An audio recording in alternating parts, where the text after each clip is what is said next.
नमस्कार फ्रेंड, मैं विजयलक्ष्मी अपने चैनल में आपका स्वागत करती हूँ। आशा करती हूँ आप अच्छे होंगे, स्वस्थ होंगे, मस्त होंगे और त्यौहार का आनंद ले रहे होंगे।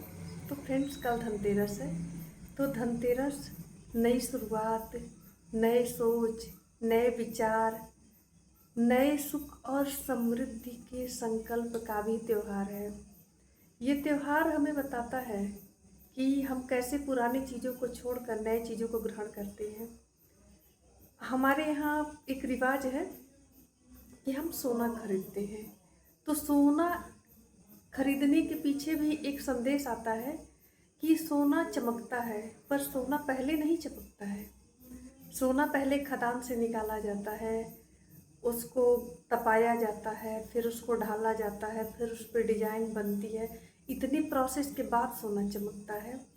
तो ये सोना खरीदना ये बताता है कि आपका जीवन भी अचानक नहीं चमकेगा। आपको भी अपने जीवन को अंधेरे से निकालकर उसको एक संघर्ष रूपी जो भट्टी है उसमें तपाना पड़ेगा, पिघलाना पड़ेगा, तब जाके कहीं आप खरे सोने होंगे और आपका जीवन भी सोने जैसे चमकेगा। तो सोना खरीदना इस बात का संदेश देता है कि आप अपने जीवन को सोने जैसा बनाइए और इतनी मेहनत करिए कि आप हर धनतेरस पर अपने जीवन में सोना खरीद सकें, क्योंकि सोना सुख और समृद्धि का प्रतीक होता है। जिसके पास सोना होता है उसको समृद्ध माना जाता है। तो फ्रेंड, ये धातु रूपी सोना तो समृद्धि का प्रतीक है ही, लेकिन ईश्वर ने हमें जो शरीर दी है, हमें जो बुद्धि दिया है, हमें जो विचार दिए हैं, ये भी किसी सोने से कम नहीं है। इसको भी तपाने की आवश्यकता होती है। शरीर को स्वस्थ रखिए, ये भी आपका सोना। आप शरीर से स्वस्थ हैं तो आप पता नहीं कितना सोना, चांदी, हीरा मोती सब खरीद सकते हैं। तो अपने शरीर का ध्यान रखिए, स्वस्थ रहिए, अपने विचारों में शुद्धिकरण लाइए, उसको भी तराशिए, उसको भी चमकाइए, क्योंकि सारी चीज़ें मिलकर एक समृद्धि बनाती हैं। तो धनतेरस हमें ये सिखाता है।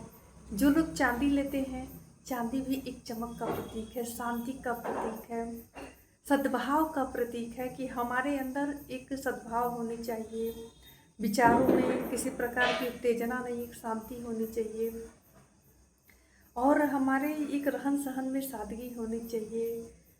और एक होता है ना कि हमारा मिजाज गर्म ना हो, ठंडा हो, ये हमें चांदी सिखाता है। तो चांदी खरीदना भी एक संकेत देता है कि हाँ, हम अपने विचारों को चांदी की तरह धवल और पवित्र रख सकते हैं। तो धनतेरस ये भी सिखा के जाता है। फ्रेंड, ठीक है, जिनके पास पैसे हैं वो सोने खरीद सकते हैं, पर आपके पास भी बहुत कुछ है जिससे आप अपने जीवन को अच्छा बना सकते हैं। आप के पास ऊर्जा है, मेहनत है, सोच है। आप सोच से समृद्ध हैं तो भी आप धनवान हैं। आप में मेहनत करने का जज्बा है तो आप अपने धनतेरस को समृद्ध बना सकते हैं। आप, होता है ना कि विचारों से अमीर बनिए। पहले धन से अमीर बहुत लोग होते हैं, पर विचारों से अमीर बहुत कम लोग होते हैं।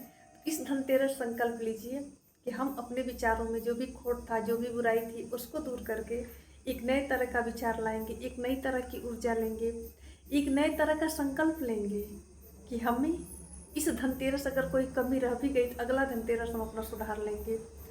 क्योंकि होते हैं ना कि आपका जो एक हाथ में भाग्य होता है, एक हाथ में कर्म होता है, सॉरी, हाँ, एक हाथ में कर्म होता है। तो कर्म की बदौलत आप भाग्य को बदल सकते हैं।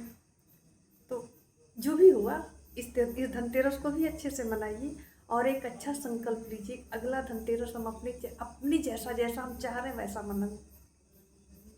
तो धनतेरस हमें, हम नए बर्तन क्यों खरीदते हैं, पुराने क्यों बदल देते हैं, ये यही बताता है कि पुराने विचारों को बदल दीजिए, नए विचारों को ग्रहण कीजिए। जो चीज़ें पुरातन हो चुकी हैं उसको चेंज करिए। घरों की साफ सफाई भी यही संदेश देता है।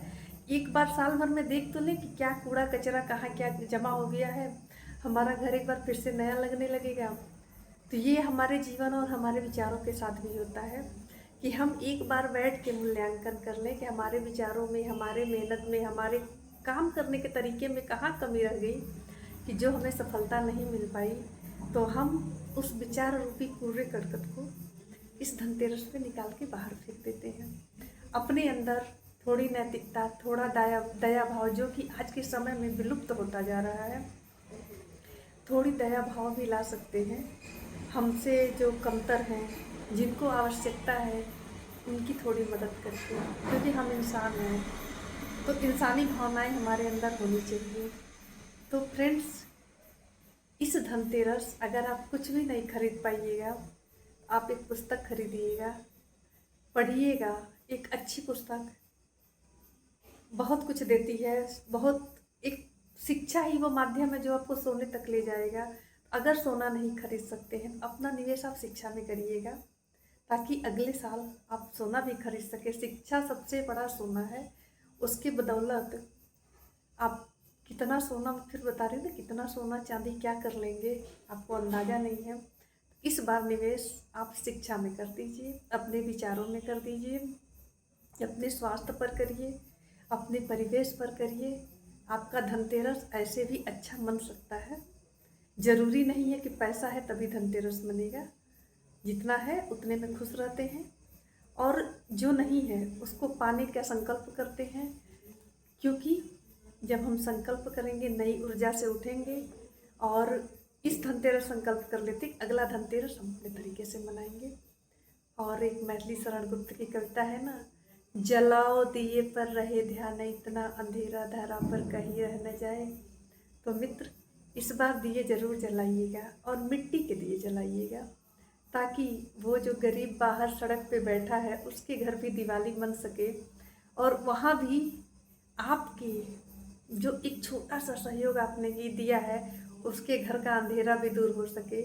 तो वहाँ का अंधेरा आपके एक छोटे से, आप 5 दिया भी खरीदेंगे, जनसंख्या बहुत है, लोग 5-5, 10-10, 11 दिया भी खरीदेंगे, उसके दिए बिक जाएंगे, और उसके भी बाल बच्चे अच्छे से दिवाली मना सकते हैं। तो इस संकल्प को भी स्वदेशी अपनाकर, जो हमारे गरीब हैं, किसान हैं, जो कुम्हार बंधु हैं, जो मिट्टी के दिए बना रहे हैं, उनकी दिवाली को समृद्ध बनाने में हम लोग थोड़ा सा योगदान दे सकते हैं। मिट्टी के दिए जरूर खरीदिए, ताकि अंधेरा धरा पर कहीं रह न जाए। वहाँ का अंधेरा आपके एक छोटे से प्रयास से दूर हो जाएगा। और इसके बाद हमें अपने विचारों में जो अंधेरा है, जो मैंने पहले भी कहा है ना कि विचार रूपी अंधेरे को भी दूर करना है, उसमें एक नई ऊर्जा, नई आशा और नई उम्मीद का प्रकाश जगाना है। क्योंकि उम्मीद है तो सब कुछ है। ये दिवाली का दिया यही दिखाता है कि आपको जल के और दुनिया को रोशन करना है। तो हम अपने अंतःकरण में भी एक दिया जला सकते हैं, जो हमारे सोच रूपी बुराई को जला देगा और हमें एक सकारात्मक ऊर्जा देगा, ताकि हम अपने जीवन में कुछ अच्छा कर पाएंगे। तो त्योहार का समय है, मैं बहुत ज़्यादा आपका समय नहीं लूँगी। मेरे वीडियो को प्यार दीजिएगा, लाइक भी करिएगा, सब्सक्राइब भी करिएगा, मुझे अच्छा लगता है। मिलते हैं अगले वीडियो में, तब तक के लिए नमस्कार। आपको धनतेरस की अनंत शुभकामनाएं, ढेर सारी शुभकामनाएं। नमस्कार।